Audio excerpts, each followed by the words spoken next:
കേരളത്തിൽ ആദ്യമായി ബെയിലി പാലം സൈന്യം നിർമ്മിച്ചത് പത്തനംതിട്ടയിലെ റാന്നിയിലാണ്. പുനലൂർ മൂവാറ്റുപുഴ സംസ്ഥാന പാത കടന്നുപോകുന്ന റാന്നി എന്ന പ്രദേശത്തെ റാന്നി വലിയ പാലം 1996 ജൂലൈ 29 അപ്രതീക്ഷിതമായി തകർന്നു. സംസ്ഥാനത്തെ ഏറ്റവും പ്രധാന പാതയിലെ ഈ പാലം തകർന്നത് വലിയ യാത്രാ തടസ്സമുണ്ടാക്കി.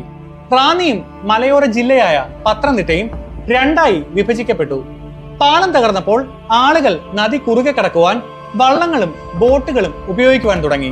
ഇത് കൂടുതൽ അപകടങ്ങൾ ക്ഷണിച്ചു വരുത്തി. എത്രയും വേഗം പാലം വീണ്ടും നിർമ്മിക്കപ്പെടണം എന്ന സ്ഥിതി രൂപപ്പെടുത്തി. അന്നത്തെ നയനാർ സർക്കാർ ഉടൻ തന്നെ കാര്യങ്ങൾ വിലയിരുത്തി. നിരവധി തീർത്ഥാടകർ കടന്നുപോകുന്ന ശബരിമല തീർത്ഥാടനപാത എന്ന പ്രത്യേകത കൂടി ഈ പാതയ്ക്കുണ്ടായിരുന്നു. 1996 നവംബർ 8 ബെയിലി പാലം പൂർത്തിയാക്കി അതിലൂടെ യാത്ര ആരംഭിച്ചു.